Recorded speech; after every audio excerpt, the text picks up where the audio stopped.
link GitHub udah dikirim. Kalau kalian belum ada Git, bisa download zip terus unzip foldernya. Kalau kalian udah Git, bisa langsung clone dari HTTPS atau SSH. Jadi gue bakal clone ke folder gue.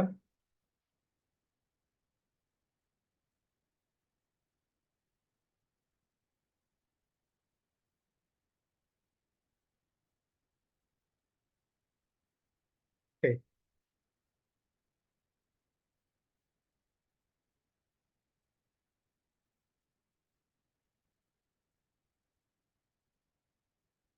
Oke, karena udah kelar clone, kita bisa buka VS Code di folder ini, close folder yang tadi. Terus kita ingat untuk npm install dulu sebelum run projectnya.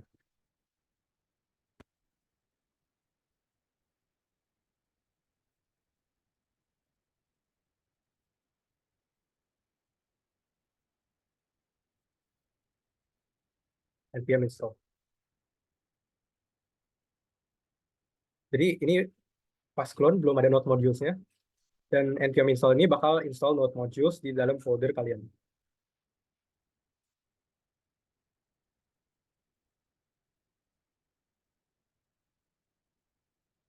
Oke, sambil ini nge-clone, kita bisa lihat ada apa aja di dalam repo. Ya bakal ada app.jsx, which is the root. Dan di sini ada items variable yang contain semua items yang bakal kita pakai. Di sini juga ada public folder yang isinya folder isi images. Dan di sini Tailwind-nya udah diinstal juga.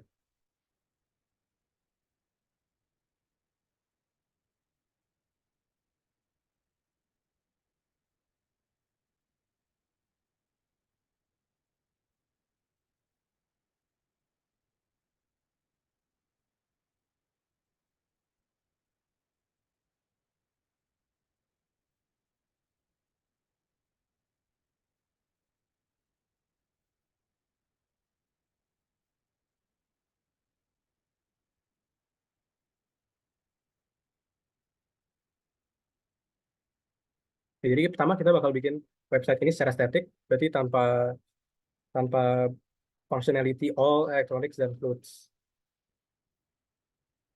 Oke, ini udah npm install. Kita bakal run development servernya.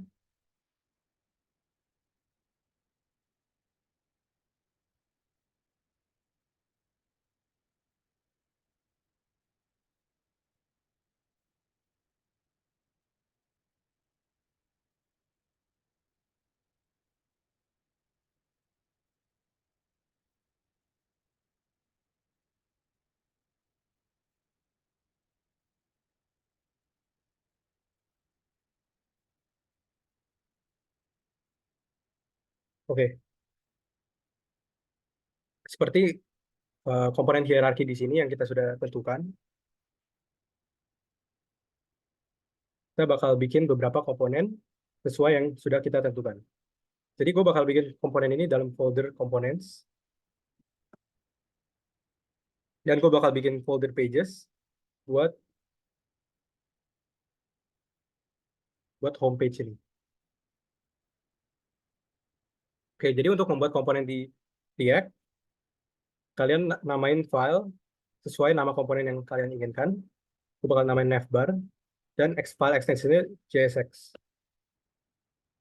Terus di dalam file ini, kalian bisa nyontoin app ini, function app, dan export default app. Namun ini bisa digabung jadi satu statement, yaitu export default function, terus nama komponennya. Jadi nama komponen di React itu harus dimulai dengan huruf kapital. Jadi kita namanya navbar, dan karena dia JSX, dia harus return JSX. Sekarang kita return null dulu. Jadi null ini valid JSX. Kalau misalnya kita panggil di sini, Sekarang tulisannya hello world, misalnya kita panggil navbar, karena di JS kita bisa langsung in.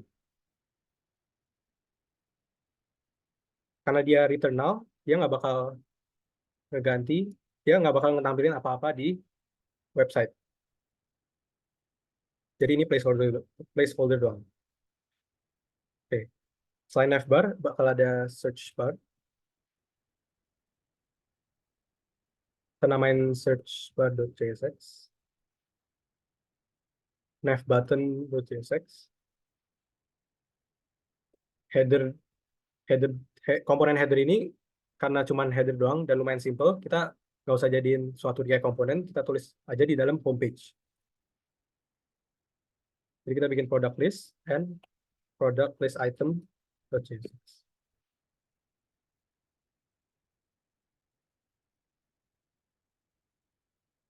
Jadi kita copy aja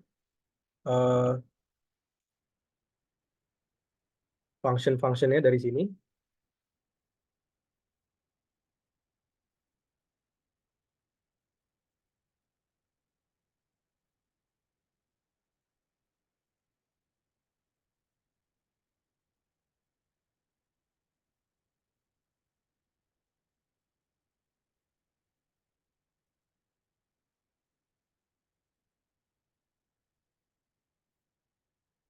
Oke, jadi for now semuanya returnal karena belum ada isinya.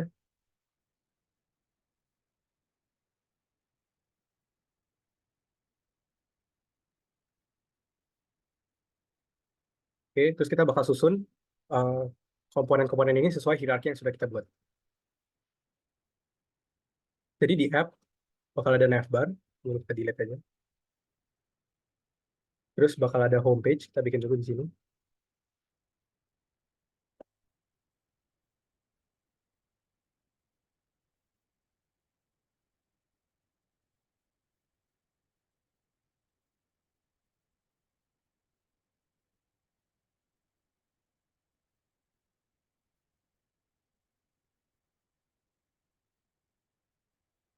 Jangan lupa diimport di paling atas. Terus di dalam homepage ini bakal ada header, kita pakai H1 aja.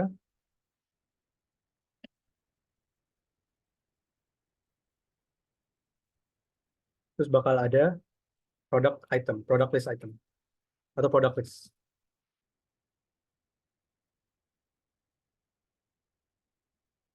Terus di dalam product list bakal ada product list item.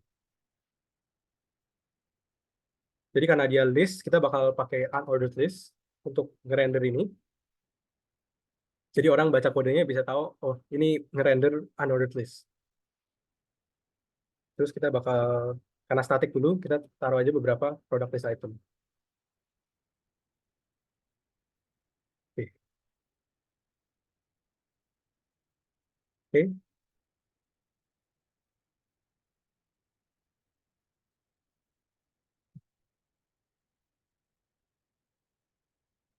Oke, sekarang kita bisa mulai desain static website-nya ini. Kita mulai dari navbar-nya.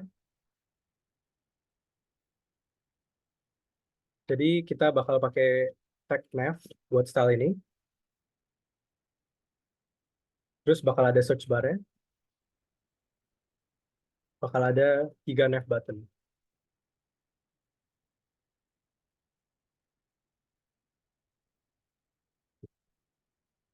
Oke, sekarang kita bakal pakai Tailwind buat nge-style nav bar ini, di mana dia ada border di bawah, terus ada padding, ada margin antara komponen-komponen ini.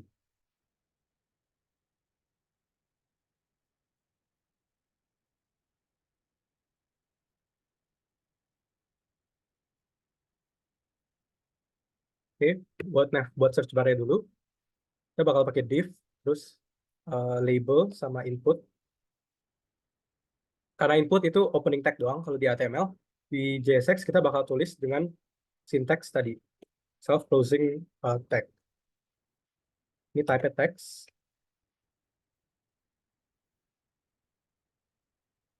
dan kita kasih ID search input.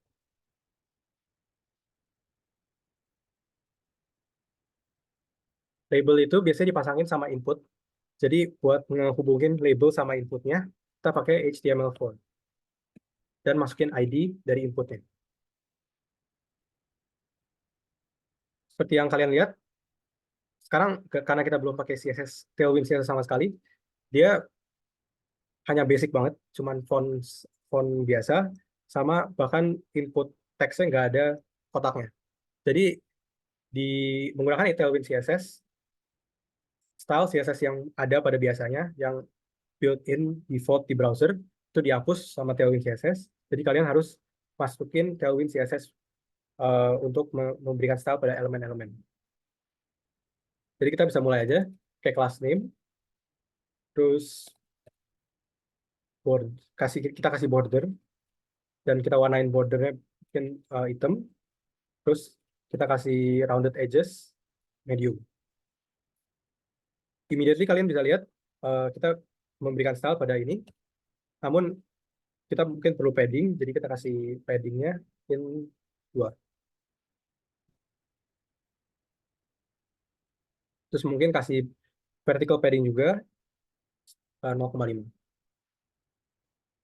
Jadi kalau di VS Code, kalian bisa hover over the class utility class, dan kalian bisa lihat the actual CSS attribute and value yang dipakai untuk class ini. Jadi ini guna kalau kalian mau tahu ini bordernya berapa pixel, 1 pixel. Border black itu artinya border colornya black, dan seterusnya. Ini terlalu sempit, mungkin kita bisa kasih spacing between the elements.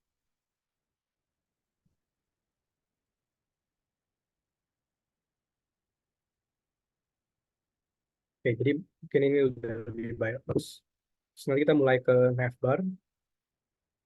Kita ke nav button untuk nge-style nav buttonnya. Karena dia button, kita langsung aja pakai tag button. Misalnya kita kasih text all. Dan as you can see, button ini nggak di style sama Tailwind. The default button style, which is yang kotak itu, dihapus sama Tailwind. Tapi functionality buttonnya masih ada. Kayak cursor kalau di hover, jadi kayak pointer. Jadi kasih saja.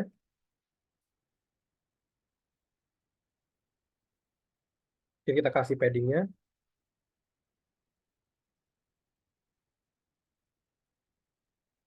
Backgroundnya slate. Jadi Tailwind itu it comes with beberapa inbuilt colors. Kalian bisa lihat di sini.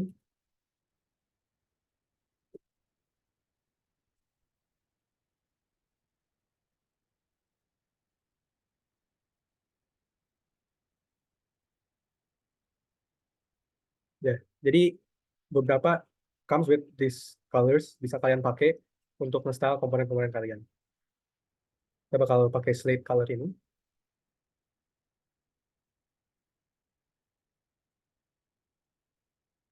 Oke, terus kita kasih rounded edges. Mungkin large. Terus kita kasih drop shadow in medium. Terus misalnya on hover, kita mau kasih kayak styles berbeda biar biar user bisa tahu, oh kita udah hover button ini. Kita bisa langsung pakai hover titik 2, terus misalnya kita ganti background colornya. Jadi ini kalau kita hover buttonnya, dia bakal ganti color menjadi background slate 200. Itu slate tapi different shape. Terus kalian bisa lihat kalau ini kayak gak ada transisinya patah, bisa tambahin transition sini buat nambahin transition. Oke, kita balik ke navbar buat install navbarnya. Kita pakai flex biar dia vertikal, terus kita kasih space mungkin 6. Terus kita justify center, item center, terus kasih padding atasnya tuh. Terus kita kasih border bottom, bordernya black, Terus kita kasih positionnya sticky, offset top to 0. Jadi dia bakal stay di top. Oke, mungkin gue mau bikin search label ini lebih gede. Gue bisa sini, dan ini diubah jadi text search.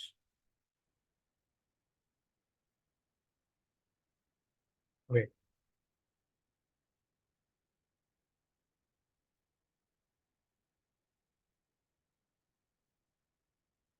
oke, sekarang kita balik ke home. Karena nav-nya udah kelar, kita balik ke home page. Terus kita bakal style page one.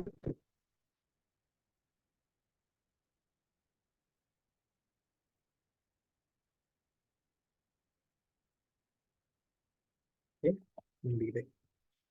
Terus kita kasih, kita wrap ini di dalam span.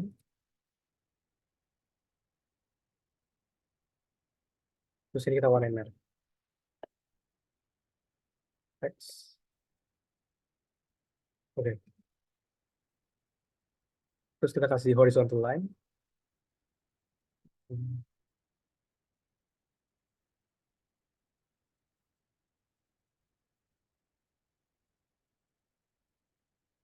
Kita bikin horizontal line di sini. Terus ini karena lumayan burik, kita kasih padding. Oke, looks better. Terus kita kasih space antara elemen.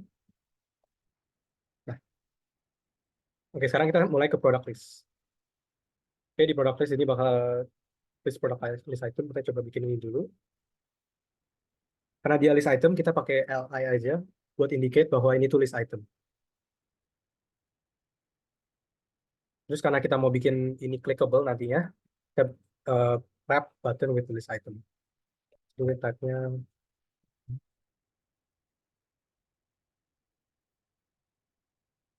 oke.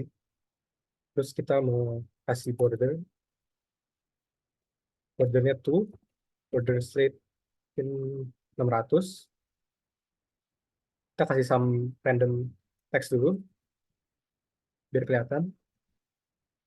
Oke, ini salah.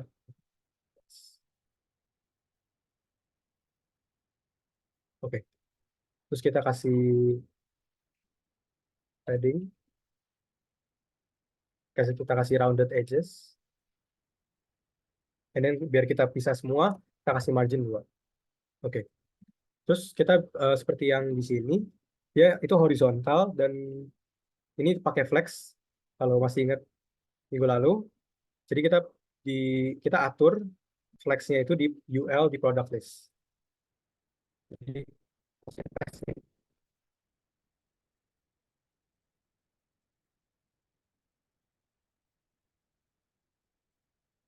kita masukin class name, flex wrap. Oke, terus di sini bakal ada image, dan karena ini placeholder, kita pakai salah satu image aja di sini. Sarsi image one, karena dia perlu satu tag doang, kita pakai closing tag, dan outnya itu misalnya handphone one karena kita baru coba. Oke, ini image-nya masih kegedean, jadi kita kasih kelas. Kita atur pakai Tailwind CSS. Width-nya itu kita mau 200 pixel. Tapi karena di Tailwind CSS itu, kalau misalnya kita search width, dia udah ada kelas kayak begini, dan dia pakai W32, terus ini artinya 8 rem, dan seterusnya. Kita mau persis 200 pixel. Kita bisa lakukan itu dengan namanya arbitrary values. Jadi kalau scroll ke bawah ini, ada namanya arbitrary values. Kita bisa masukin width yang kita mau langsung ke Tailwind lewat class name. Jadi kita mau 200 pixel, kita bisa masukin 200 pixel. Terus gua mau kotak, berarti aspeknya square. Bisa pakai W, bisa pakai. Oke, jadi ini udah benar, tapi masih ke stretch. Jadi kita pakai object contain. Oke. Oke, setelah ada image, kita mau masukin header-nya, kayak nama handphonenya, nama produknya, terus price-nya in Singaporean dollars aja. kita mau bedain ininya. Jadi kita kasih semi bold, terus fontnya large. Ini biarin aja. Dan oke, ini udah kelihatan oke. Oke. Terus next mungkin kita mau kayak kasih lihat ke user kalau misalnya kita hover handphone one ini, selain pointernya berubah, kita mau gedein dikit buttonnya biar user tahu dia lagi select yang mana. Jadi buat itu kita bisa langsung aja di sini kasih hover scale 105. Mungkin kasih drop shadow juga kalau di hover. Kita save dulu. Nah, terus biar smooth, mungkin kita kasih transition. Oke, tapi kalian lihat ini drop shadow-nya salah, dia ada di image sama teksnya, karena background-nya itu transparent, transparent. Jadi biar drop shadow-nya itu ada di belakang border ini, kita harus kasih background light. Oke, nah ini harusnya bener, drop shadow-nya ada di pojok. Oke, oke, basically udah jadi secara static, namun ininya belum ada functionality. Jadi buat create functionality, kita perlu masuk ke namanya state.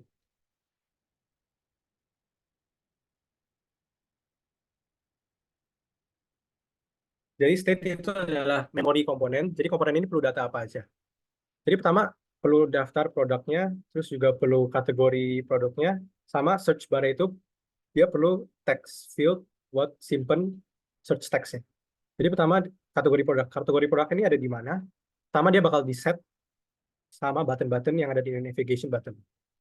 Kedua, dia bakal dipakai buat nge-generate product list, misalnya di filter.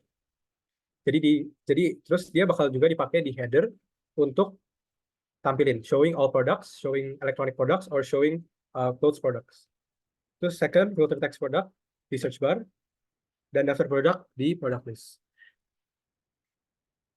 Next, kita perlu menentukan lokasi state. Jadi kita ada 3 state. Pertama, kita harus mengidentifikasi peran dan hubungan state-state di aplikasi. Jadi contohnya, kita ada daftar produk. Ini produk ini contain semua produk yang kita ada. Terus kita perlu filter menggunakan state line. Misalnya kategori produk. Misalnya user pilih kategori clothes atau electronics, itu bakal interact with the state of daftar produk. Sama dengan filter text juga bakal nge-efek daftar produk. Jadi state ini berhubungan, dan setelah identifikasi kita bisa identifikasi common ancestor yang memiliki state berhubungan. Jadi tadi kita identifikasi kategori produk ini ada di navigation button sama header. Berarti common ancestor-nya app. Jadi kita bisa taruh di app dan seterusnya.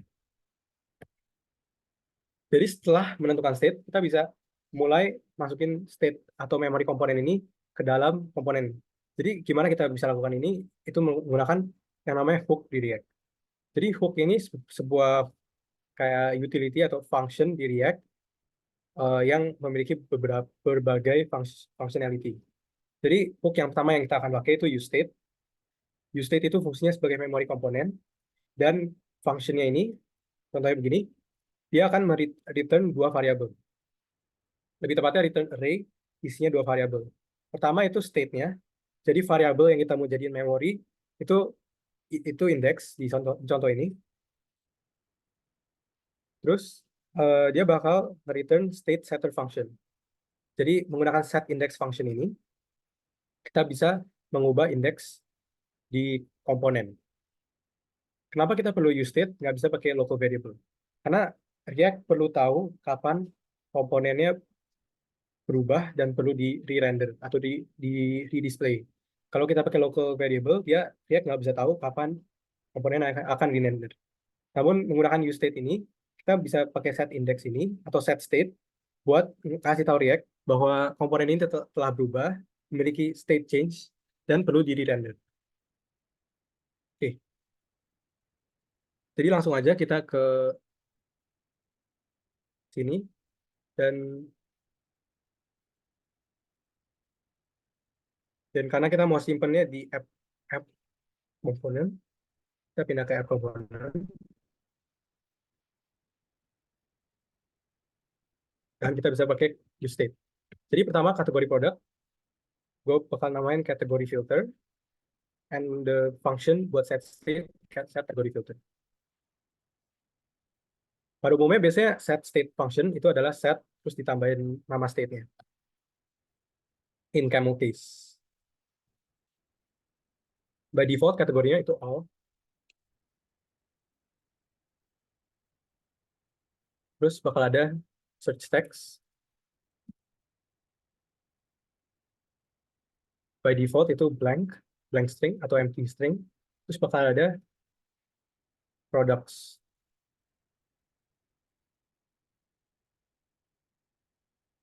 Yang initial state-nya itu bakal the items list itself. Oke, setelah kita taruh state-nya ini, kita harus pass ke navigation ke homepage karena kategori produk ini kan dipakai oleh navigation button, terus dipakai header. Kita perlu pass ke homepage. Jadi cara kita pass ke homepage itu sebagai props.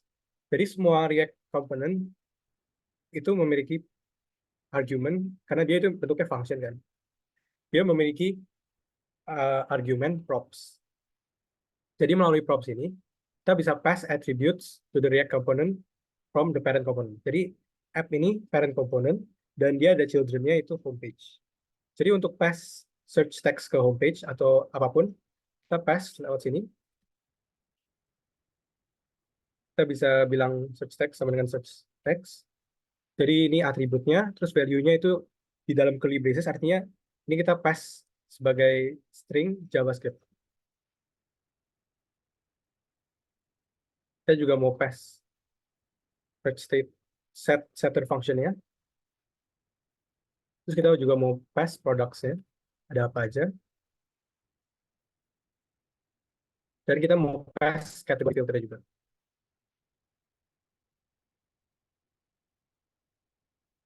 And also the setter function.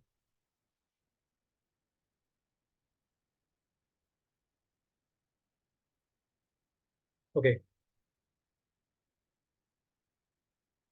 Oke, ini udah di-pass ke homepage sebagai atribut. Sekarang kita bisa ke sini. Dan cara untuk dapetin atribut yang kita pass itu bisa lewat props. Ini. Jadi, ini all bisa kita ganti ke props.category filter.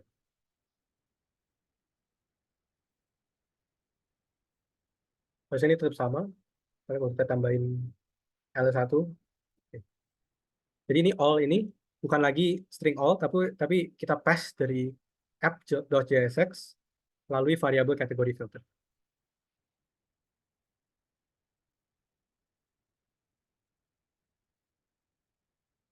Ya, lalu kita perlu pass product sex ini.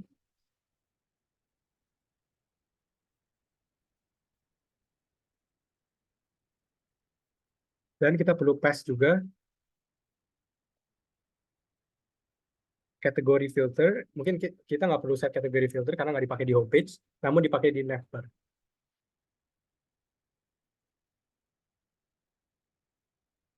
Jadi kita pass kategori filter.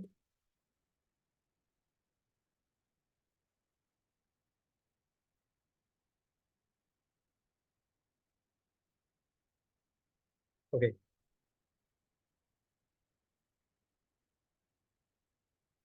Jadi ke navbar ini bakal ada props juga. Selain jadi function React by default punya props dan kita bisa pass kayak begini atau kita bisa namanya destructure the props object using object destructuring.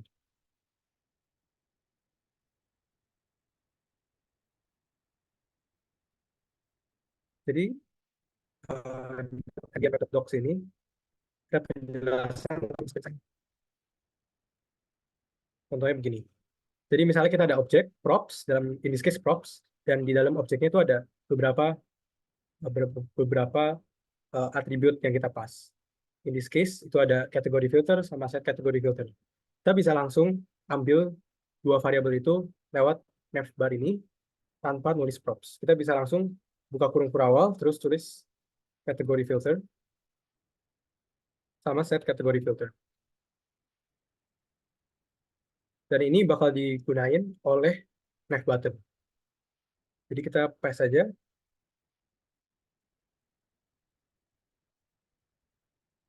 terus kita bisa delete ini dua, paste ini dua. Oke, terus kalau kalian lihat ke mock-nya lagi, active state-nya bakal ada perubahan di button style. Jadi biar kita bisa begini, what we can do itu kita tambahin varian. Jadi di sini tadi ada set kategori filter yang kita pass, terus kita bisa tambahin prop is active. Jadi kalau misalnya is active, dia bakal return button tapi style beda. Kita kasih placeholder 0 dulu.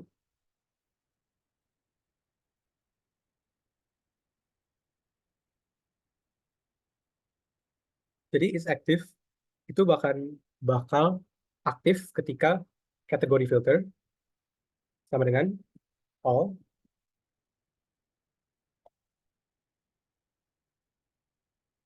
Terus apabila dia electronics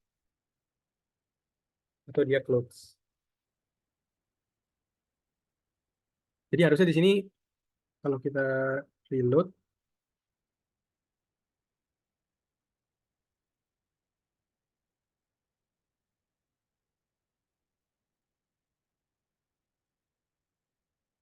navbar,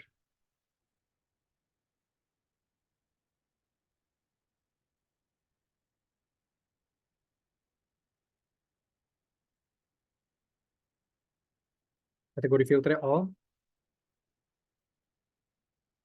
harusnya dia bakal ubah button all ini.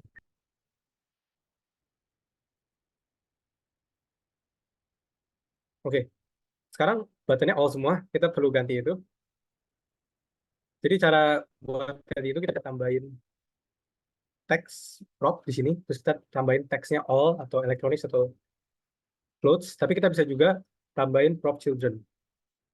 Jadi by default semua React component itu punya props dan by default di dalam props itu ada children.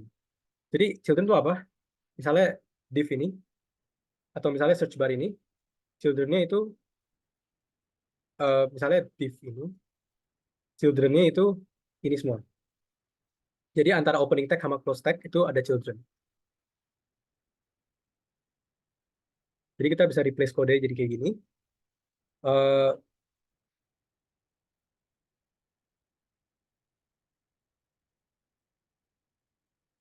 terus kita tambahin handler on click. Jadi kalau misalnya di JavaScript biasanya kalian harus kasih ID ke button, terus add event listener, klik, terus the function. Kalau di React, kalian bisa langsung tambahin atribut on click, terus di sini kalian bisa tulis functionnya. Function reference. Misalnya kita tulis set kategori filter. Terus di navbar, sekarang instead of writing it like this, kita perlu opening and closing text karena ada children. Terus di sini baru kita tulis all.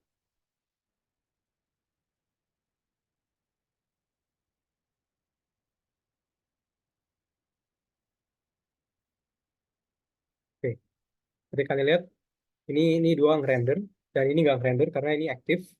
Jadi kita return null tadi. Oke, let's change that.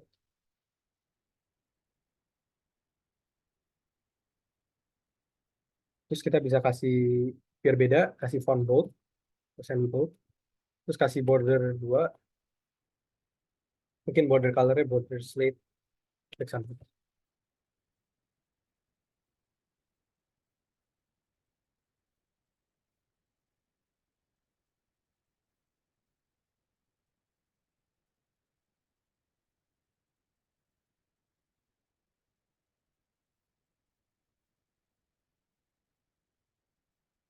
Oke, masih susah karena kita belum nentuin function set kategori filter ini. Ini masih salah. Jadi di set kategori filter ini dia akan jalan dia akan jalan di nav button ini. On click dia akan nge-trigger set kategori filter. Jadi kita perlu nentuin function ini apa di navbar kita. Jadi ini kita mau sentuhin, kita mau ganti filternya sesuai nama buttonnya. Jadi ini kita bakal set kategori filter to all. Mungkin biar ini nggak ambigu, kita bakal ganti kita bakal ganti namanya jadi on click aja. Terus di sini kita ubah ke on click.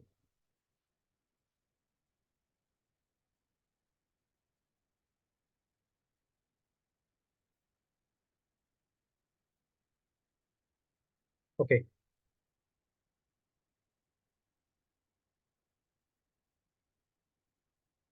Jadi ini akan set kategori filter to electronics. Dan ini akan set kategori filter to clothes.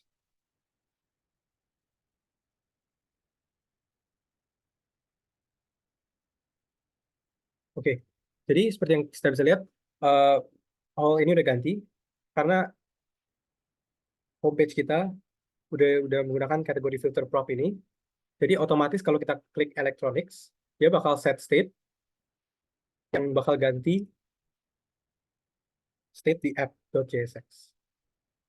Terus di app.jsx ini bakal kasih tahu React bahwa app ini udah berganti dan dia bakal di-render komponen-komponennya dan ini bakal ganti ke electronics.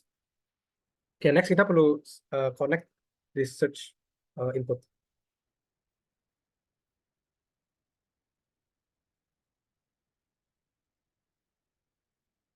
Oke, kita pindahin dulu ke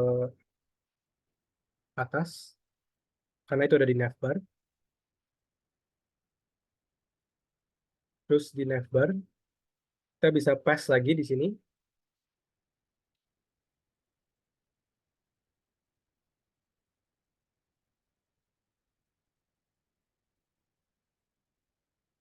Kita pass value-nya sebagai value.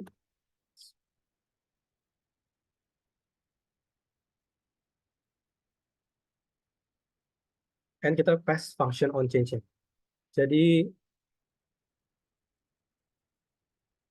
on change kita bakal pass aja function set filter set search filter.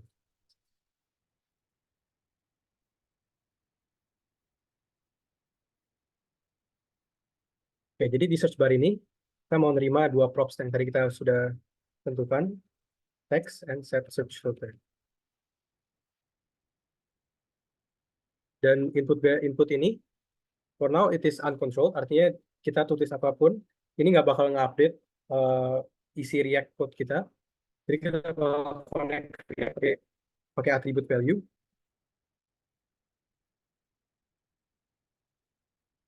Nah, sekarang kalau kita coba type,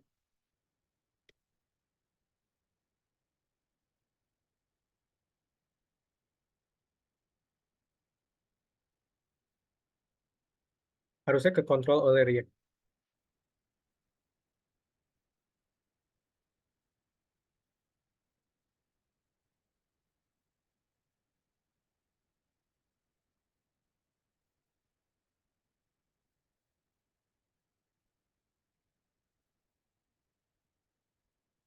Oke, ini salah.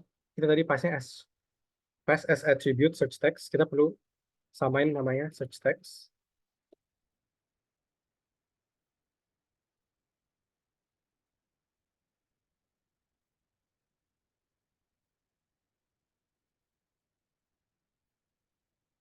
Oke.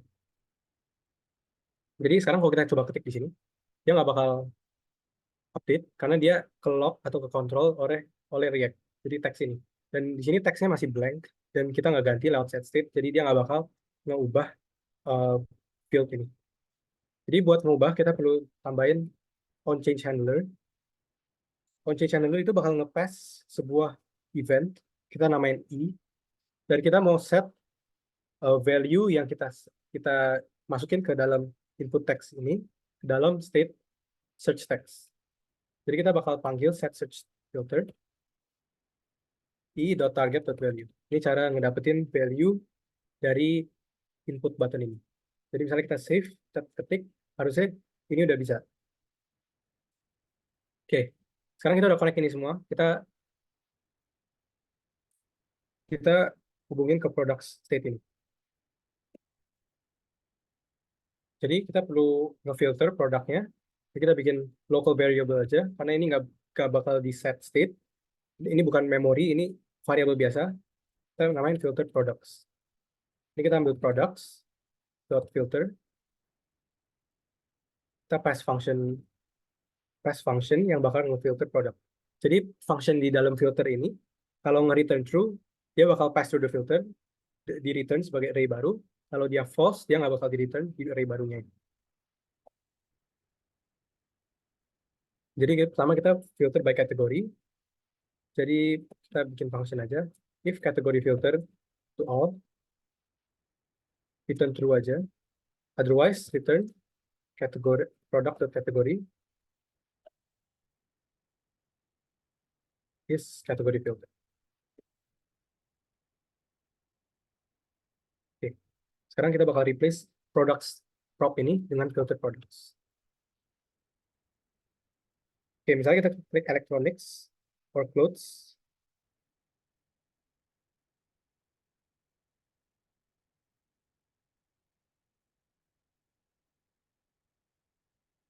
Oh, ini nggak update karena kita sorry, belum kita pakai propnya.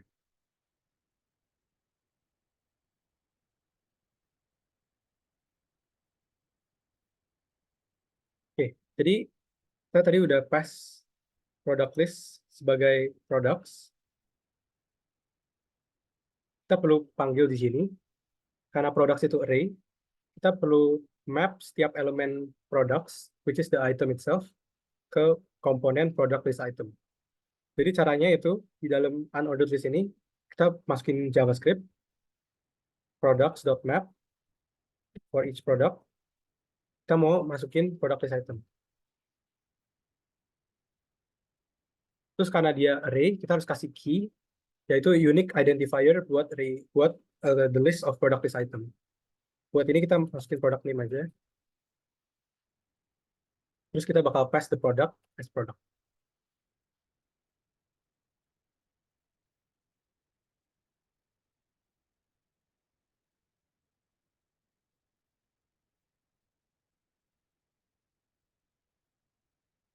Oke. Nah, di sini kita terima dulu produknya. Terus kita ganti ini sesuai namanya product.name and then product.price.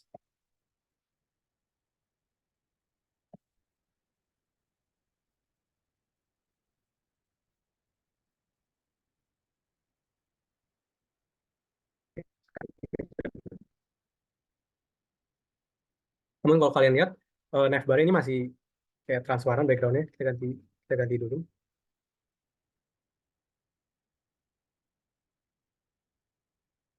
Oke.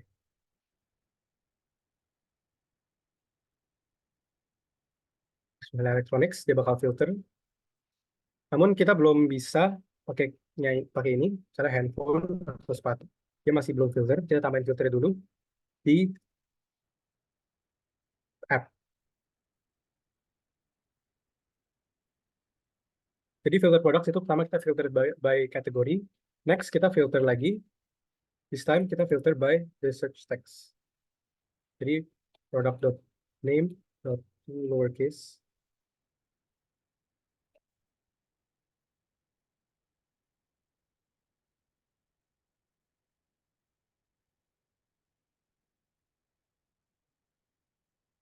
Jadi basically ini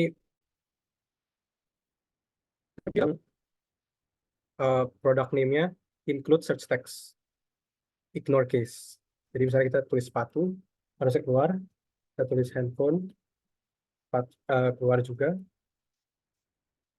Misalnya kita tulis sepatu, tapi kita filter elektronik, harusnya nggak keluar. Oke.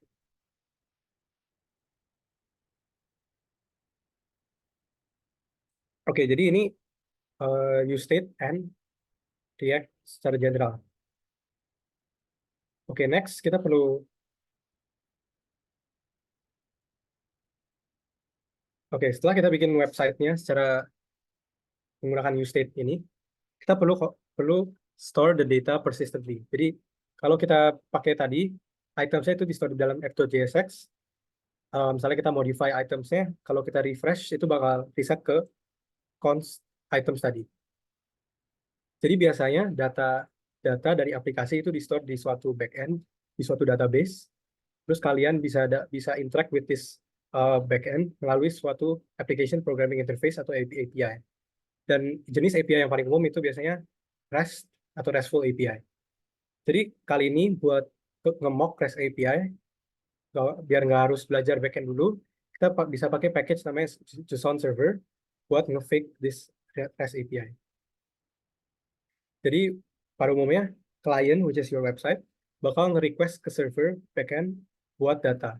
Dan servernya bakal olah request itu, see the parameters, mungkin requestnya metodenya apa, terus bakal kirim response, biasanya dalam bentuk JSON. JSON itu cuman JavaScript object aja, yang bisa dibaca oleh mesin sama human. Oke, jadi kita move on ke exercise 2, which is connecting ke backend. Jadi pertama buat start servernya yang udah ada di repo-nya, kita bisa npm run server.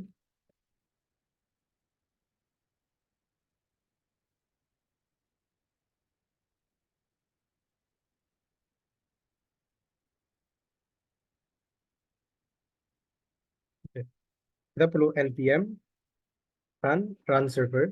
Sorry.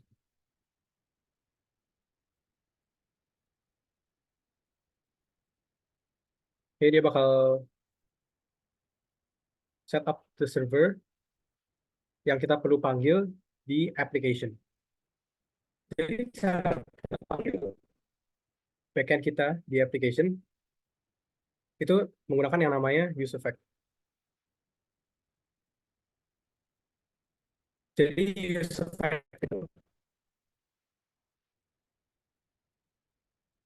dia gunanya untuk memberikan side effect ketika React merender suatu komponen. Jadi contohnya tuh ini. Jadi use effect itu pertama dia dikasih sebuah function, in this case itu ini, yang akan dijalankan sebagai efek dari bagian tertentu komponen. Jadi pertama kita define functionnya yang akan dijalani, terus kita tentukan dependencies. Dependencies itu bisa blank, which is nggak ada dependency sama sekali. Kalau nggak ada dependency sama sekali, dia efeknya bakal nge-run setiap kali komponennya nge-render. Kalau dependensinya kosong, which is array kosong, dia bakal nge-run efek sekali pas nge-load. Dan kalau misalnya ada variabel isPlaying, contohnya, dia akan nge-run efek setiap kali isPlaying ini ganti. Kayak ganti value. Misalnya isPlaying-nya awalnya false, terus ada yang nge-set state jadi true, ini bakal run this effect. Terus kita juga bisa nge-return suatu cleanup function di dalam function ini, which will be run ketika efeknya run kedua kalinya. Jadi misalnya ini if isPlaying ini di run, terus selama dia lagi running, efek ini ke-trigger lagi.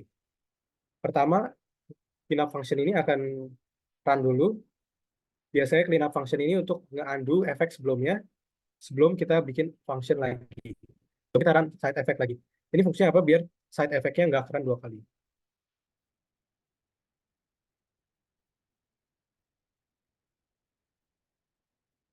Oke,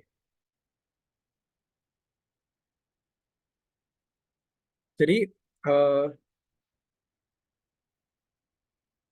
kita langsung aja hubungin aplikasi kita ini ke backend JSON server.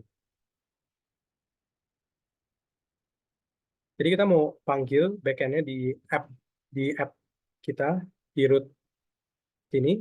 Dan karena kita nggak pakai lagi items const ini, kita delete aja. Dan ini kita set sebagai null. Di sini gue tulis null sebagai state loading. Jadi kalau misalnya dia null, itu artinya kita belum nge-fetch dan masih nge-loading. Jadi karena dia null, kita nggak bisa product.filter. Jadi pertama kita harus cek dulu if products null, kita return aja, misalnya loading.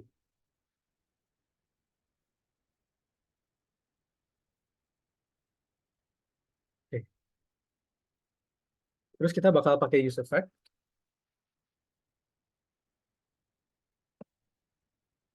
Terus dependency array-nya kosong, karena kita mau ini run sekali aja.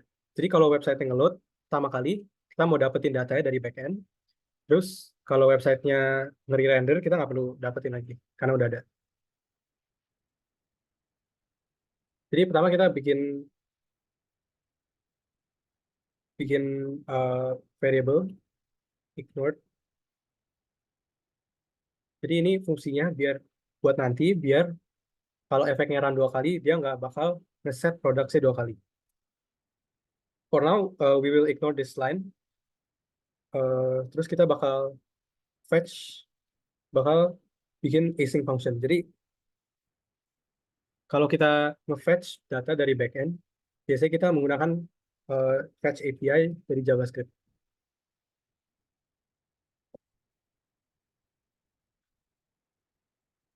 Jadi karena dia nge-fetch, biasanya fetch itu kan dia bakal nge-akses ngebuka website, ngebuka endpoint-nya, terus mungkin bisa loadingnya lama, jadi datanya lama. Kita nggak mau loading ini ngeblokir user buka website. Jadi jadi fetch ini dia asynchronous. Jadi instead of ngeblock next instruction ya, dia bakal return immediately sebagai promise. Jadi untuk singkatnya kita bakal bikin asynchronous function untuk get the items. Kalau belum ngerti, nggak apa-apa dulu. Kalian nanti bisa baca using the fetch API to understand a bit more about this and also learn about, mungkin baca dikit tentang promises. Jadi kita bakal fetch dari backend API. Kita bakal copy env ini ke .env.local. Jadi env ini biasanya kalian bisa taruh backend URL yang bisa diakses di aplikasi kalian. Kalau di Vite, aksesnya itu menggunakan import.meta.env. Nama back environment variables-nya.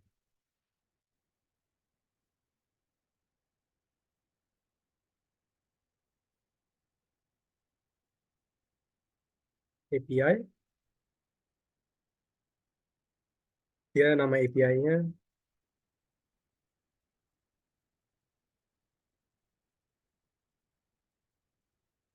items. Atau bisa juga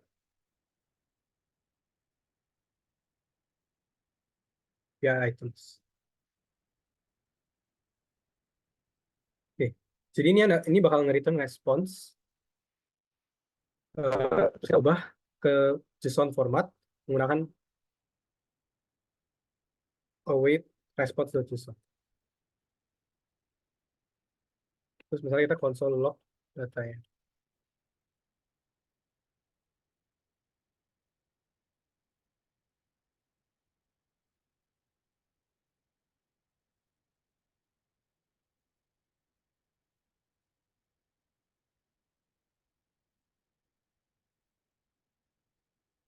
Oke, ini belum loading, coba kita cek ini benar atau enggak.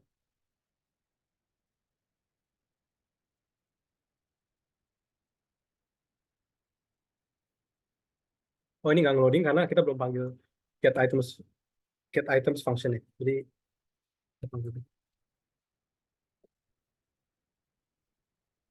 Oke. Ini bakal nge-return data, kita bisa lihat datanya apa. Datanya itu items const tadi basically, isinya produk-produknya. Oke. Setelah dia return data, kita mau, kalau nggak di ignore, kita mau set productsnya to this data. Kita pilih function di sini.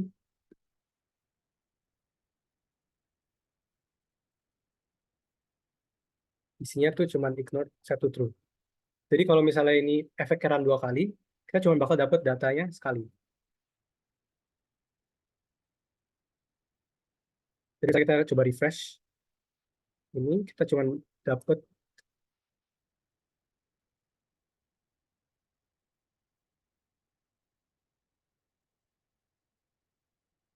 kita cuma console log sekali harusnya. Oke, kita cuma dapat console log sekali. Oke, basically ini udah jadi kita udah connect backend ke front end kita atau website kita menggunakan use effect.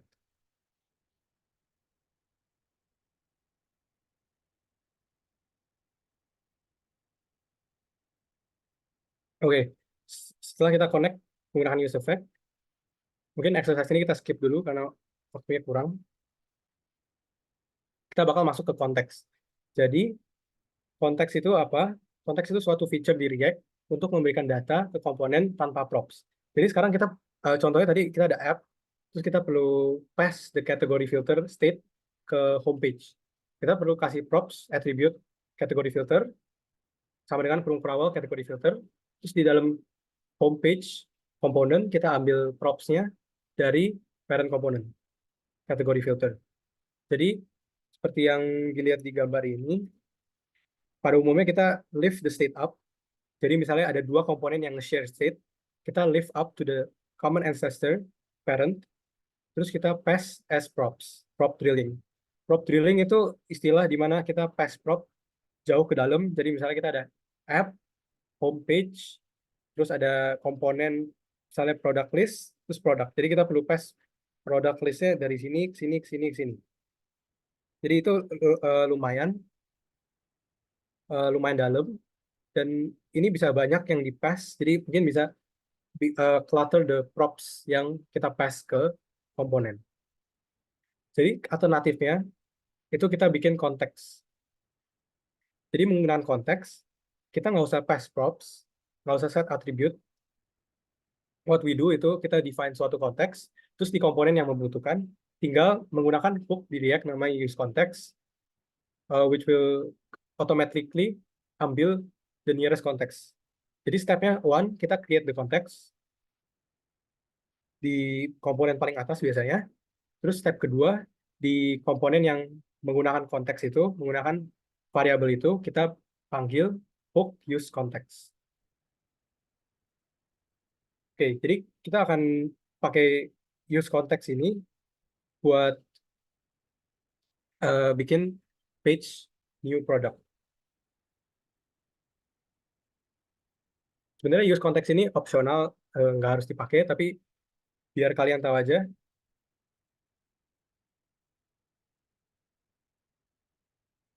biar kalian tahu aja. Jadi kita bakal bikin this new page, which is called, kita bilang aja new page. New page.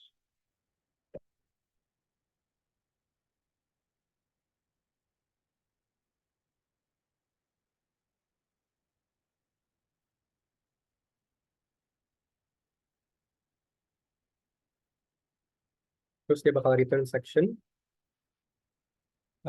isinya ini.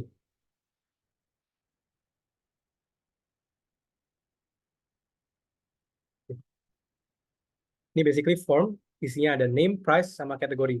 Buat image, karena itu perlu file upload dan perlu di-handle separately, kita nggak usah pakai image dulu. Jadi kita bikin label, terus input type text,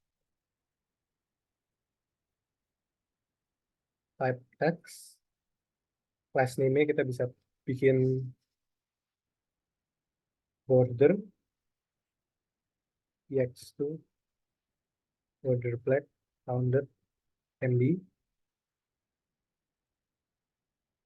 Nah, sekarang kita belum bisa lihat new page-nya karena kita belum masukin ke app. Jadi for now kita tambahin di bawah aja biar buat ngeliat dulu kayak gimana tampilannya. Jangan lupa di import.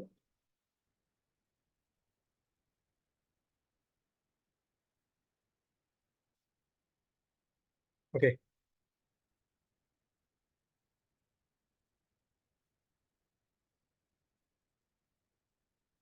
mungkin kita kasih ID biar kita bisa hubungin labelnya ke inputnya. Jadi misalnya kalau kita nggak hubungin label ke input, kita klik name ini, nggak ada yang terjadi.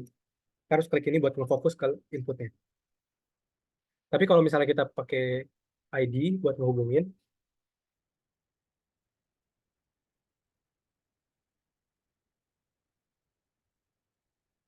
kita bisa klik labelnya, dan automatically kita fokus ke text box-nya.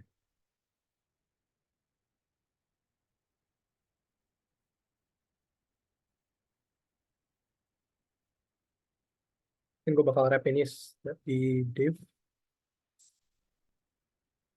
Sorry. Oke, wrap di div.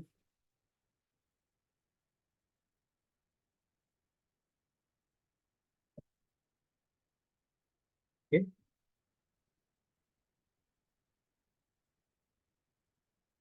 SpaceX tuh.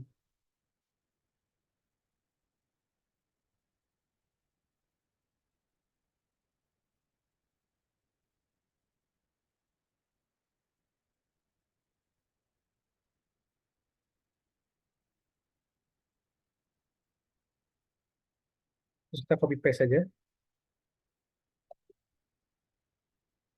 copy paste.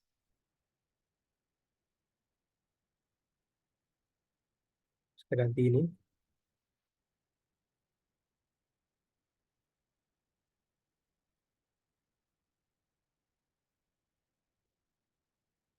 Kita type in number karena price. Terus kita kasih minimum step-nya itu 0,01. Jadi kita bisa taruh send. Terus di sini buat kategori, karena kita cuma ada dua kategori, kita bilang aja ini produk kategori. Terus instead of pakai input, kita pakai yang namanya select. Terus lagi.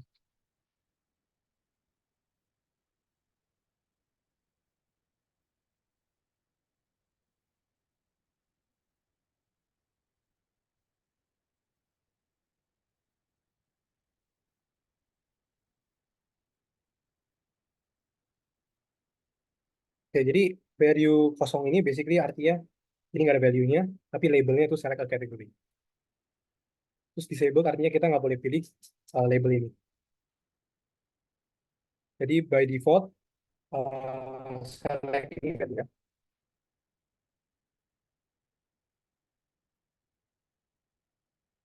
default value to blank.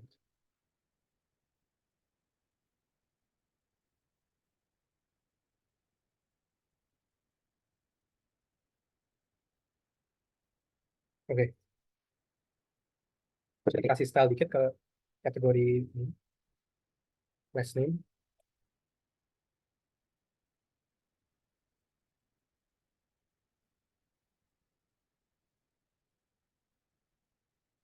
Oke, oke, kita tambahin option lagi.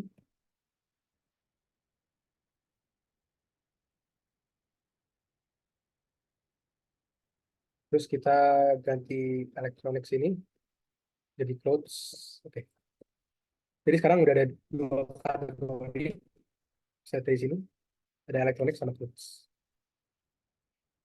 Oke, kita ganti, ini bukan name.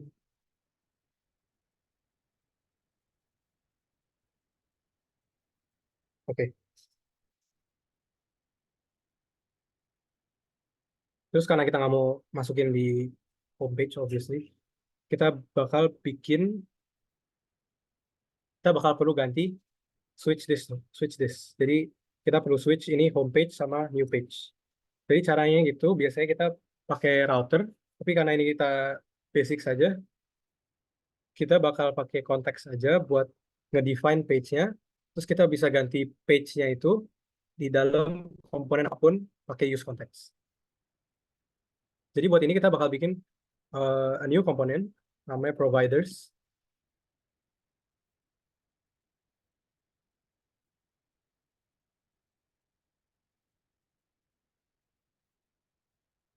Kita kasih placeholder dulu, return.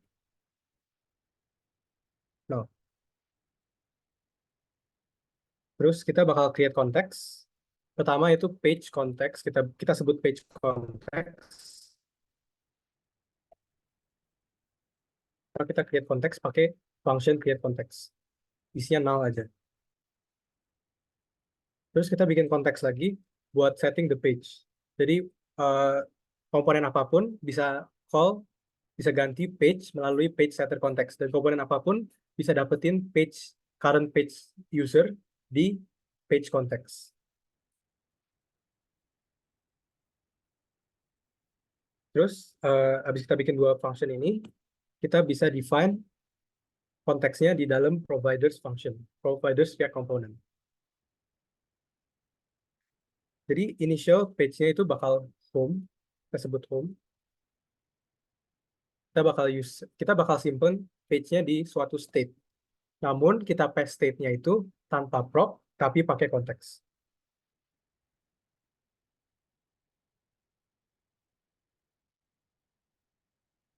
Jadi di sini kita bisa ini huruf kapital aja.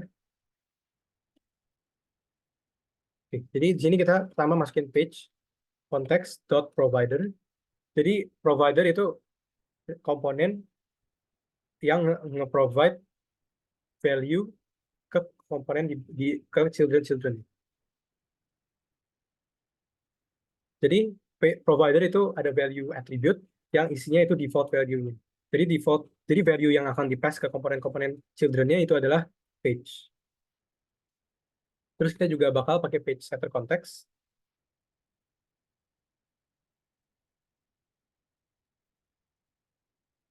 Dot provider value-nya set page. Terus kita perlu masukin children sini. Jadi kita bilang children, kita ambil children prop. Oke, jangan lupa juga export ini dua, biar komponen-komponen kalian bisa import the context itself. Terus konteks ini kita akan provide ke application. Jadi kita wrap this whole thing with providers. Jangan lupa di import.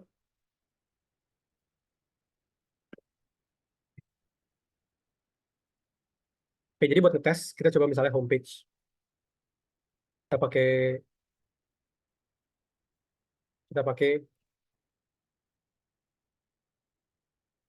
kita pakai konteksnya, misalnya page, use context, page context. Terus kita console log aja page.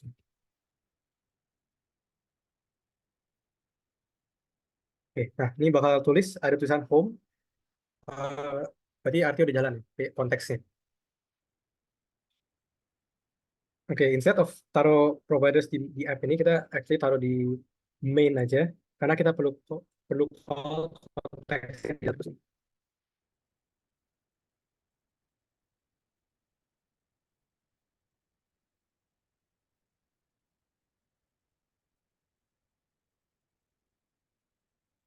Oke. Harusnya masih jalan.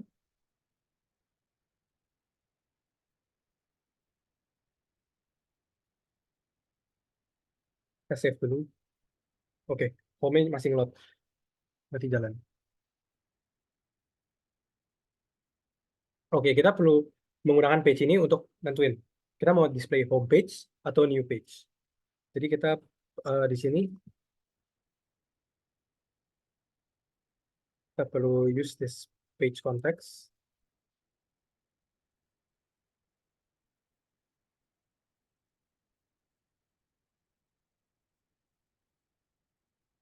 Jadi page-nya kita udah tahu apa, terus kita bakal di sini kita tinggal JSX, terus di React ada di JavaScript itu sendiri ada yang namanya conditional rendering.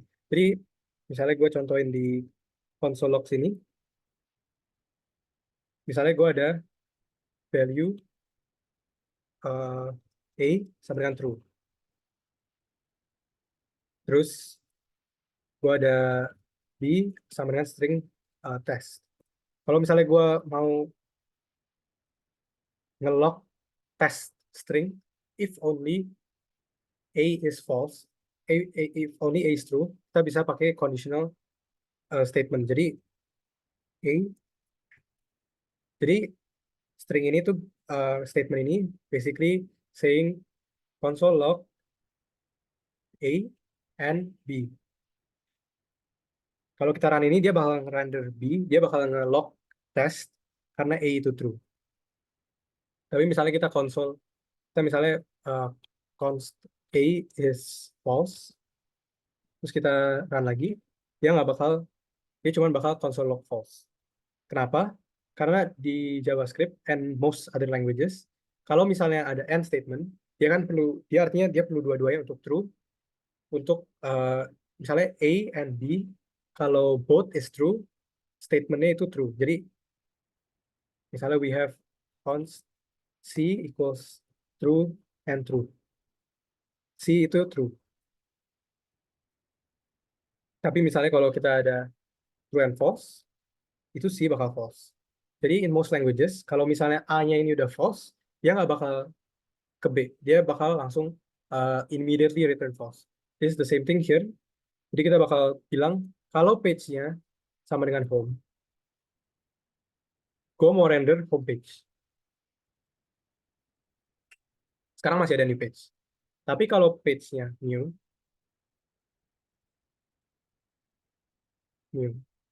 gue mau render new page. Oke, sekarang new page hilang. Kenapa? Karena page-nya itu home, dan di sini dia bakal evaluate to false. Karena dia evaluate to false, dia immediately return false, which is not rendered in the browser. Jadi new page ini gak render. Jadi sekarang kita mau nambahin add a new product page ke product list ini. Jadi kita ke product list, terus di sini kita bisa nambahin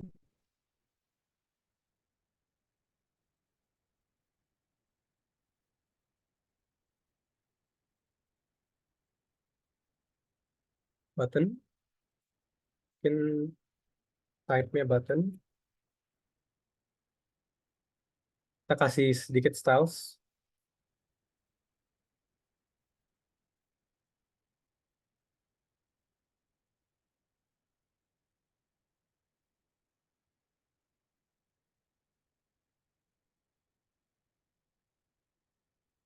kita bilang ini add a new product. Ini harusnya ini keluar, add a new product, biar universal sama yang lain. Ini kita ubah ke 600, terus kasih rounded-nya sama, marginnya sama juga.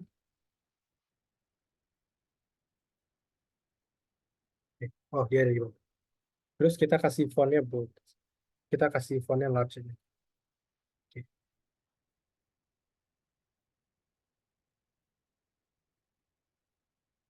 Oke, terus kita mau samain, kita kasih hover styles.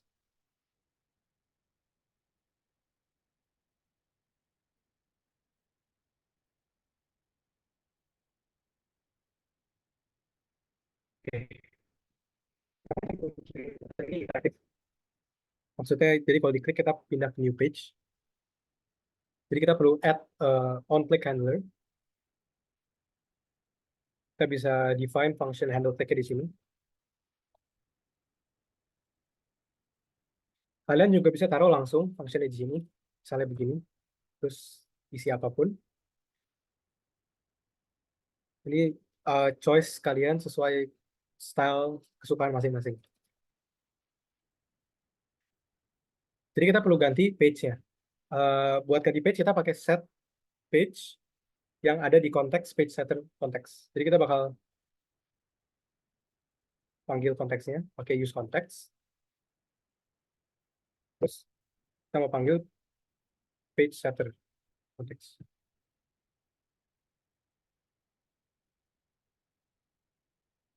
Oke. Jadi harusnya kalau gua klik ini, dia akan pindah ke new page. Jadi yang terjadi itu kalau kita klik, dia bakal run this synthetic function which runs set page new. Set page itu apa? Set page itu value dari page setter context provided. Jadi uh, kita balik ke slide ini. Jadi komponennya, in this case product list, dia bakal cari provider terdekat, parent provider terdekat, which is main app itself. Terus dia bakal ambil value dari situ.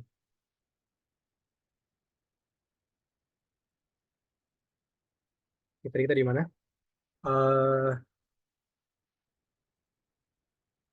Product list, set page new. Oke, karena sekarang kita udah jalan set page-nya, kita bisa mulai bikin forms-nya.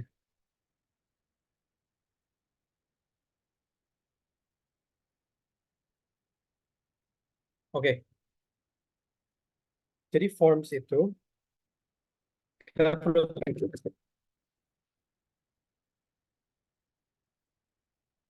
type-nya submit. Kenapa kita masukin type submit? Jadi kalau kita klik ini, kita nggak perlu bikin on click, dia otomatis langsung submit the form. Terus kita kasih styles dulu, karena ini Tailwind. Uh,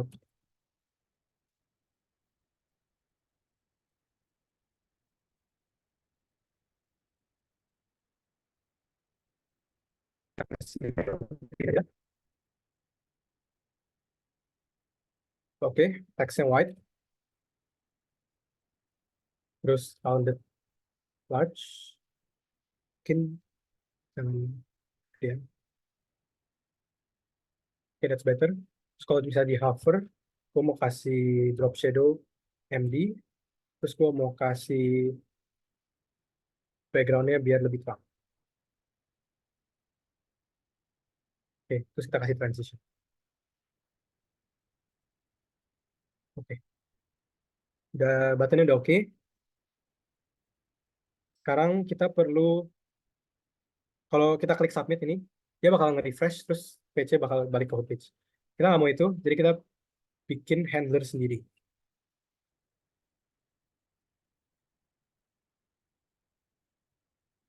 Oke, jadi di form ini, kita tambahin on submit handler. Jadi button type submit on submit function dari form. Kita bakal bikin function handle submit yang bakal nge-handle form submission. Jadi by default, on submit ini bakal nge-pass event props, sama kayak input, sama kayak select, dan seterusnya. Jadi by default, the default action itu dia bakal nge-submit, terus bakal nge-refresh page-nya. Kita mau prevent the default action, so kita bisa say event the prevent default. Jadi sekarang kalau misalnya kita submit, ini gue lagi ngeklik, ini dia nggak bakal nge-refresh page-nya.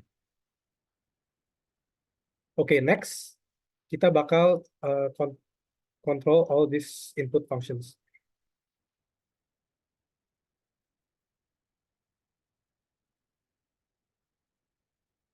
Uh, Biasanya form itu kita pakai state. Jadi for each input input sama select ini kita bikin sebuah state, misalnya name sama price and so on. Tapi buat ini kita bakal pakai single state for everything. Jadi gue bakal bilang ini form state, form data form. Terus ini set form data. And by default kita kasih name-nya itu blank, terus price-nya 0, and the category itu blank juga. Terus kita mau kontrol ini ya.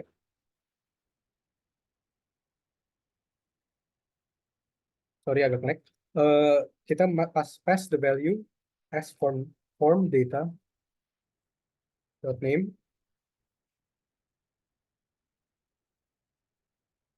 Kita pass form data dot price, and di sini kita juga pass, ini kita delete aja, terus kita pass the value form data dot category.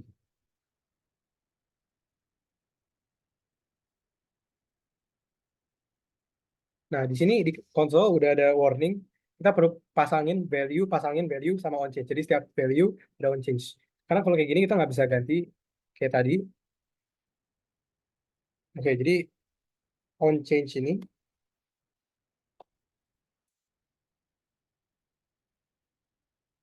bakal ada event, kita namain i aja. Terus kita bakal set form data, kita bakal pakai the existing form data,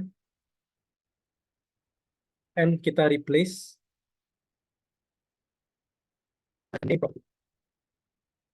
with event.target.value. Jadi kenapa kita nggak bisa langsung ganti to set state with the modified form data? Karena di React objek itu reference. Jadi kita coba contohin di console. Misalnya gue punya const o sama dengan objek, terus atributnya itu a sama dengan 1 dan b sama dengan 2. Walaupun ini const, karena dia objek, kita bisa ubah secara langsung. Jadi misalnya o titik b sama dengan 3. Pas gue panggil o, ini b-nya ganti walaupun const. Kita nggak mau langsung modify objek di React, terus set state pakai objek yang sama, karena cara kerja React itu dia bakal, ketika set state, dia bakal nge-render yang gak berubah. Jadi dia ada objek, ada komponen sebelumnya, terus ada komponen baru yang dia bandingin. Terus misalnya kalau kita pakai set state dengan objek yang sama, itu dia referensinya sama, dia objek yang lama sama objek yang baru, walaupun kontennya beda, like in this case, kontennya beda, referensinya sama. Jadi React itu akan bilang, oh ini sama, jadi dia nggak bakal ganti state-nya.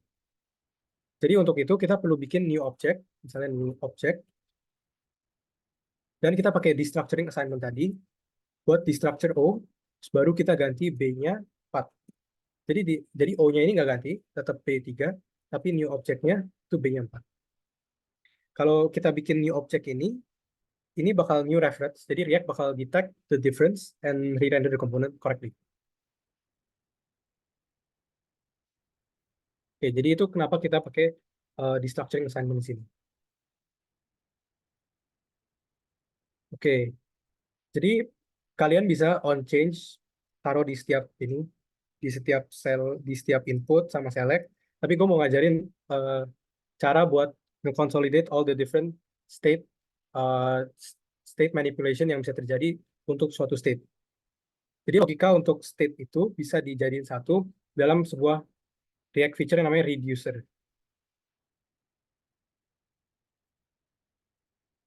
Jadi reducer itu sebuah cara untuk menyatukan fungsi-fungsi yang mengubah state.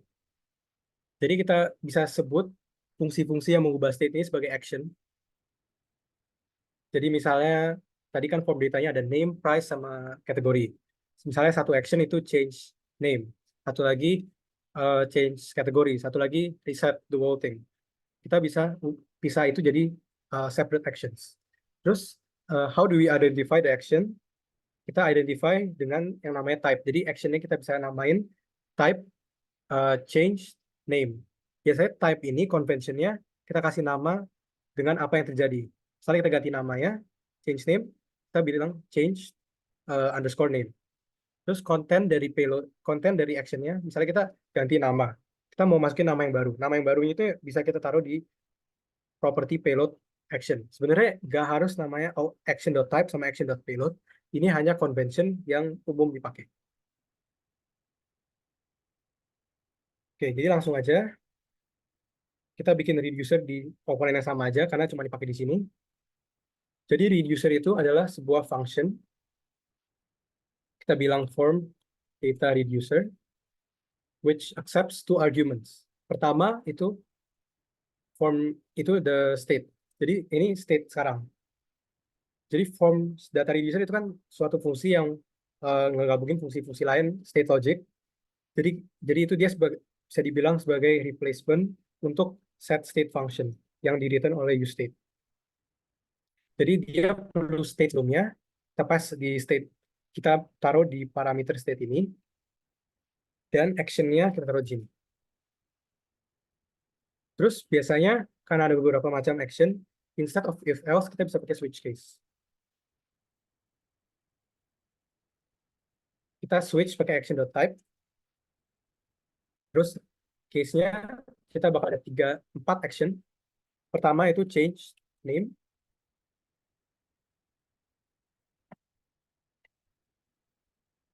terus kedua itu change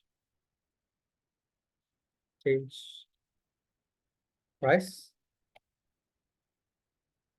dua itu change category, dan ketiga itu reset. Dan setiap case ini kita kasih bloknya biar variabel yang kita define sini gak ngefek variabel lain. Sebenarnya in this case nggak perlu, tapi biar aman aja. Oke. Jadi kalau misalnya kita change name, kita mau return the state, tapi kita mau ganti name-nya. Jadi name-nya kita bilang kita pakai action dot payload. Sekarang ini sama, kita paste aja.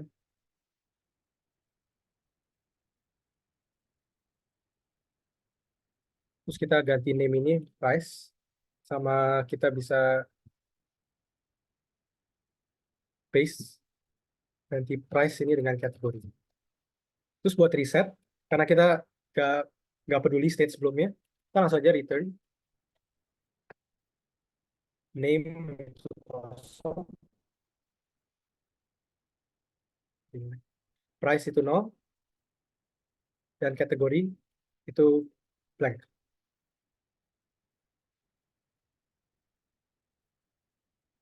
Oke, sekarang kita mau ganti use state ke use reducer untuk menggunakan reducer yang kita udah ada. Jadi ini kita ganti ke use reducer, dan use reducer ini dia accept two parameters.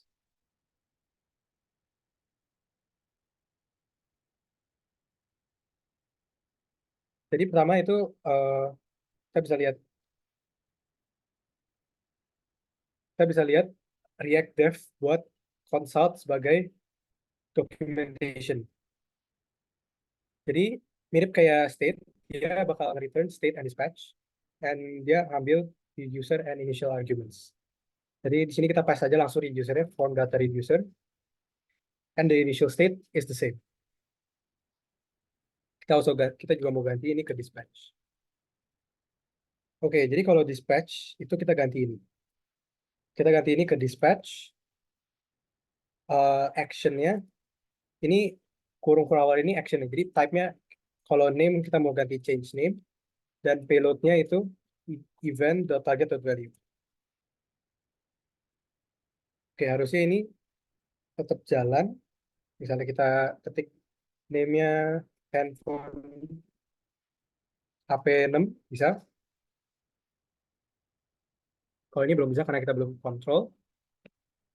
Again, kita bilang on change, terus kita terima event, kita dispatch, the type is change price, and the payload itu event.target.value.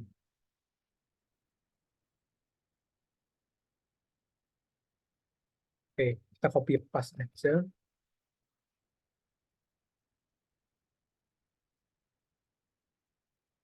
Terus change kategori. Oke, harusnya udah jalan. Kita bisa ganti kategorinya. Sampai ini.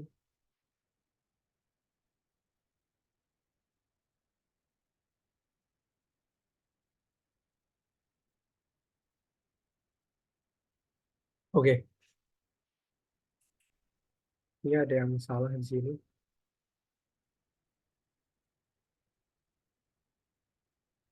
Oke, kalau ada salah gini, biasanya kita langsung aja kita konsol log buat tahu salahnya di mana.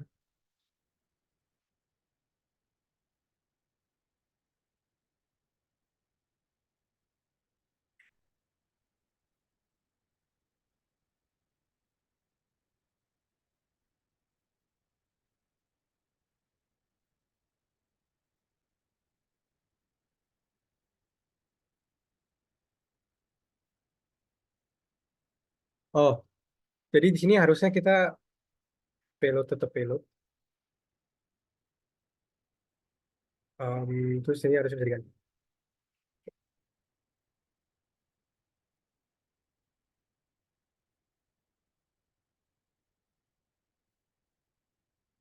Heading name.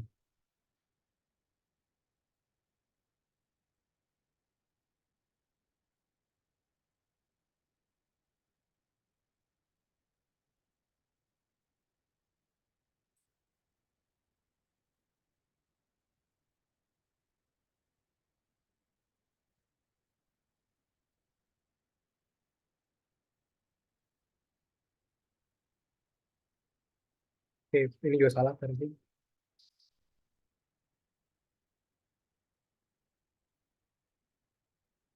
Ini oke.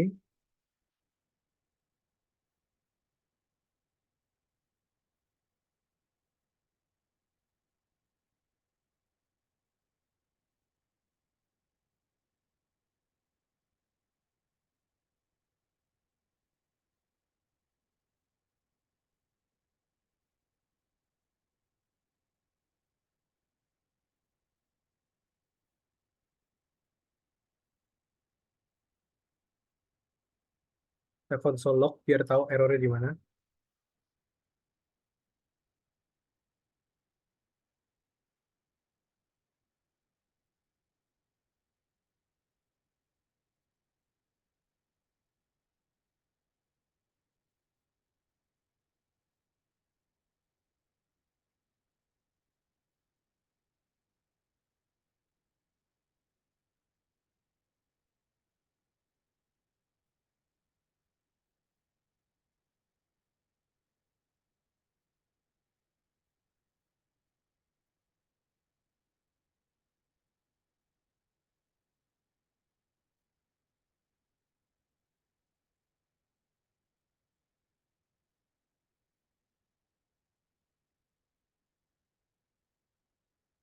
Ini harus sudah benar.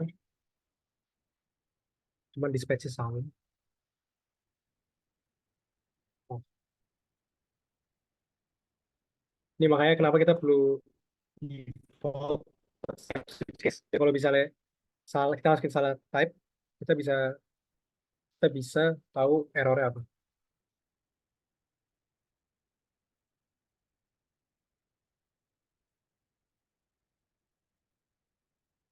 Oke, jadi sekarang kita bisa, kalau kita ini, nah kita ketahuan errornya apa, unknown action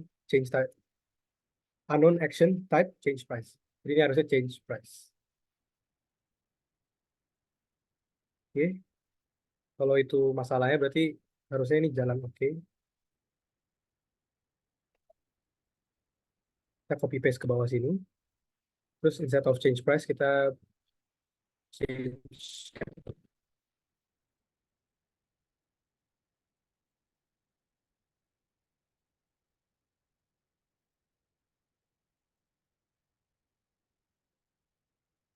Oke. Nah sekarang harusnya bisa. Nice. Kategorinya juga bisa. Name-nya oke. Sekarang tinggal function submit.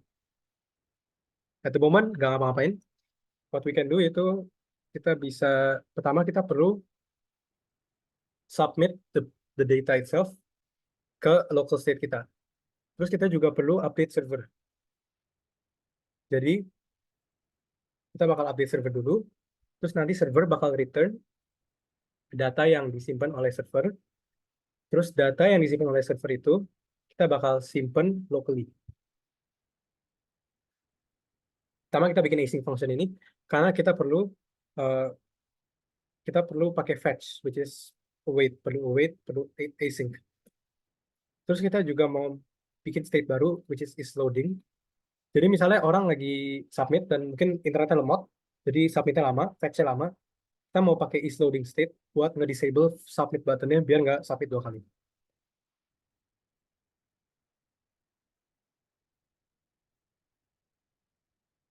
By default false.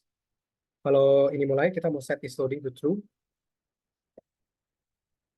Terus by the end of it, kita kita mau set is loading to false. Terus kita mau ke button ini, misalnya kita disable-nya, kalau is loading.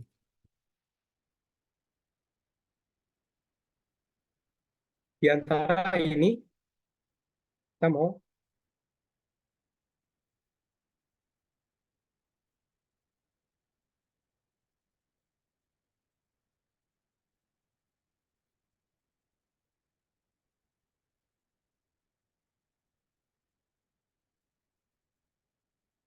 kita mau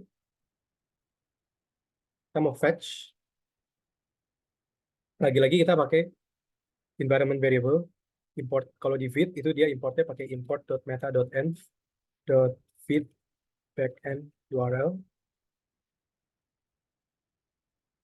Terus karena kita kali ini by default fetch itu bakal get request. Jadi RESTful API HTTP itu ada get yang pada umumnya dipakai itu get post sama get post put sama delete. Jadi get itu buat dapetin data, biasanya nggak ada request body, cuman parameters. Terus post itu buat nambahin data, post a new item, post a new product dan seterusnya. Put itu biasanya buat nge-update item yang ada di backend, terus delete itu buat delete data dari backend.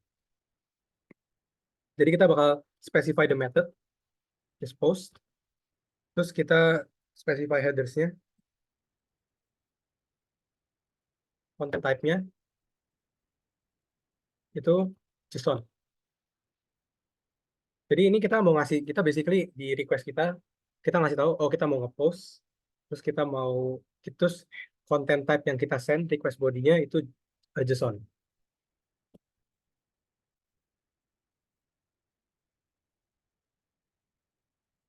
Terus kita pass form data as the body. Terus kita mau dapetin response atau kayak produk yang di save. Jadi kita mau bikin new variable const saved item.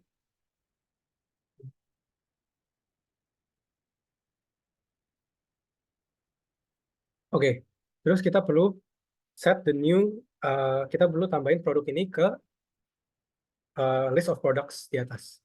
Jadi buat ini kita perlu sampai to the product list state. Jadi lagi-lagi kita di app sini, kita mau pass the props as let's say set products.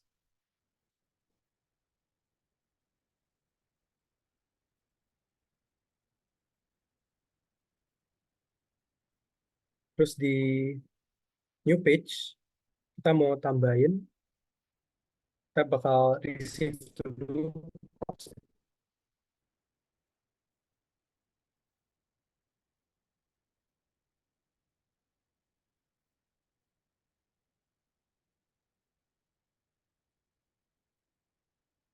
Kita juga perlu, oke, kita ambil. Jadi setter state function itu ada 2 cara. Jadi pertama bisa set products, terus just the objeknya atau array-nya in this case. Kedua itu kita bisa pass in function. Function ini bakal nge-receive the old state. Kita namain produk saja. Terus dia bakal nge-return the new state. Jadi in this case kita bakal panggil products dot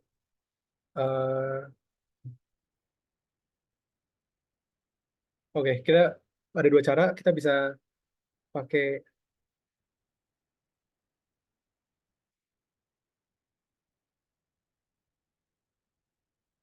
bisa concat atau bisa pakai spread operator.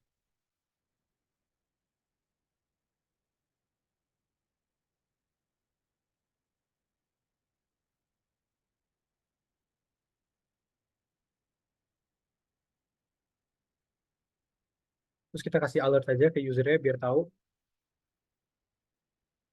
added a new product save item. Oke. Oke, sekarang kita coba run this thing. Misalnya kita bikin t-shirt one, t-shirt one, price-nya $25, terus kategorinya clothes. Kalau misalnya kita set submit,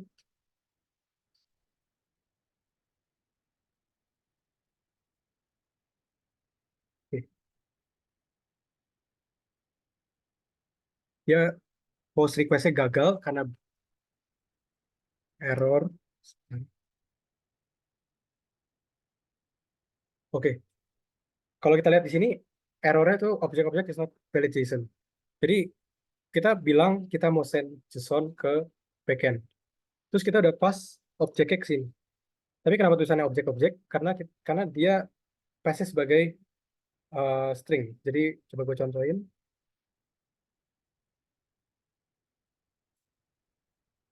Misalnya gue punya objek.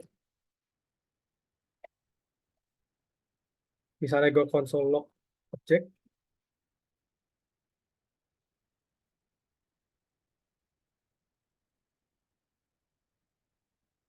Dia tulisnya bakal objek-objek.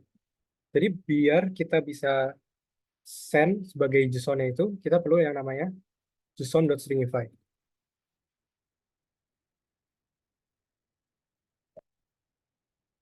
Nah, dia bakal send-nya correctly. Oke. Jadi yang kita perlu tambahin di sini, itu JSON.stringify form data. Oke, now it should work.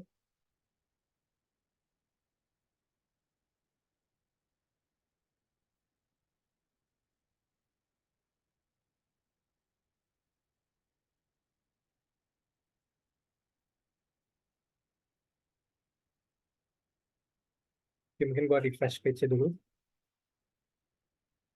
T-shirt one, kategori clothes, submit. Oke, artinya dia udah berhasil untuk tambahin produk.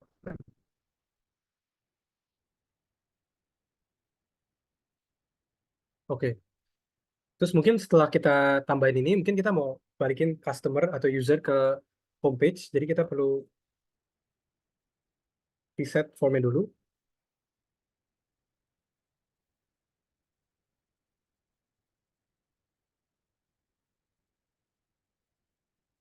Jadi misalnya gue tambahin lagi, oke, dia bakal reset. Terus kita mau set the page. Jadi gen kita pakai set page context.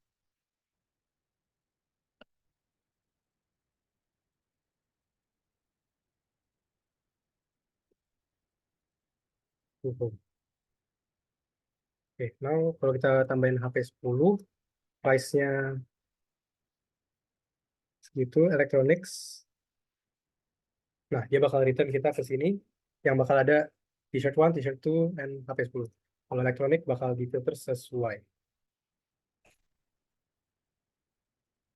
Oke, jadi itu workshop kali ini. Mungkin kita bakal move on ke Q&A untuk sebentar.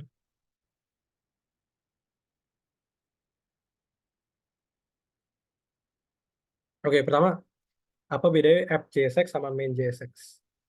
Dan mana yang harus kita ganti-ganti? Jadi mostly kalian bakal ganti app JSX, kecuali kalian pakai use context kayak tadi, konteks providernya dimasukin di main JSX. Jadi mostly bakal app JSX mainnya.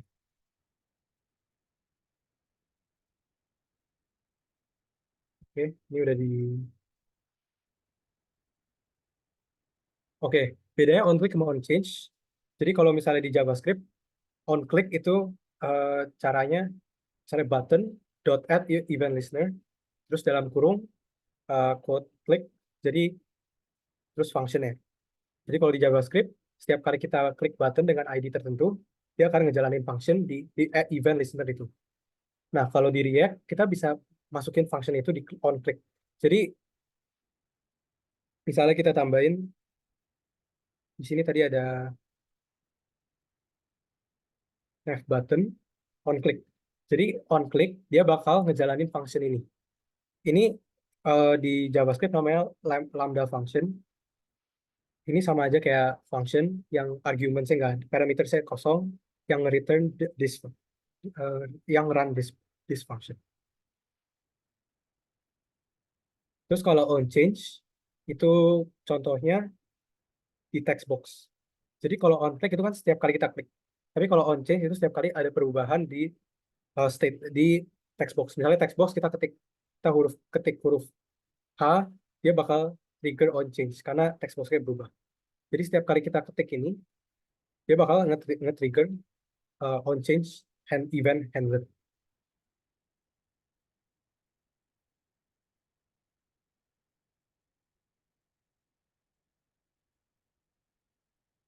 Oke, ini udah.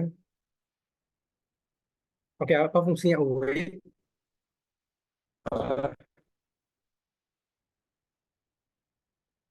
Jadi await itu bagian dari asynchronous JavaScript.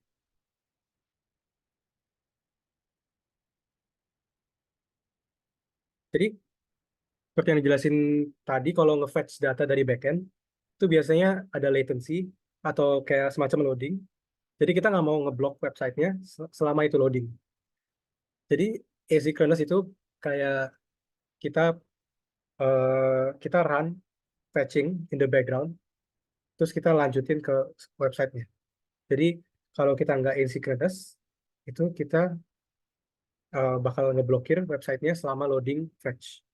Terus async itu artinya ngedefine function yang bisa pakai asynchronous, yang bisa pakai uh, asynchronous functions. Jadi di dalam async functions kita bisa pakai syntax await. Await itu adalah cara pakai asynchronous JavaScript dengan syntax synchronous. Jadi ada 3 cara, ada mostly 2 lah sekarang, dua cara buat nulis asynchronous JavaScript. Pertama itu pakai .then, .get, .catch, promises ini ada di sini. Terus kedua itu pakai async await. Jadi kalau kalian mau belajar lebih, bisa ke sini. Nah ini fetch promise kan. Kalau pakai then itu kita pakai promise.then, nanti responsnya .response to JSON. Tapi kalau kita pakai await, kita tinggal await fetch, terus tinggal await response JSON. Tapi kita perlu bikin function async.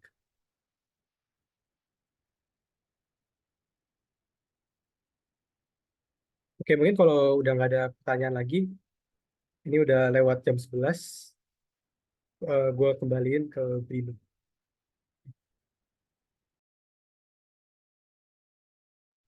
Oke, thank you banget Gilbert Wong. Mantap. Semoga konten hari ini sangat bermanfaat buat semuanya. Semoga kalian belajar banyak. Dan tidak apa-apa kalau kalian mungkin masih bingung. Nanti bisa sambil tanya juga ke Gilbert Wong atau ke Menkom Fintech atau siapapun itu. Jadi ya ini mungkin ada sedikit reference mungkin Gilbert Wong. Ya, kalian kalau mau belajar bisa dari MDN Mozilla, atau kalau Tailwind bisa langsung cek docs-nya. Kalau React bisa lewat react.dev/. Hmm. Oke, begitulah teman-teman untuk sesi hari ini. Apakah ada pertanyaan lagi yang mau kalian tanyakan? Mumpung masih ini. Sudah tidak ada kan? Oke, kalau sudah tidak ada, kita akhiri hari ini. Thank you banget semuanya. Nanti kita akan kirim slides dan recordingnya juga. Jadi ya, thank you teman-teman. Thank you juga Gilbert Bong. Thank you, thank you. Thank you semuanya.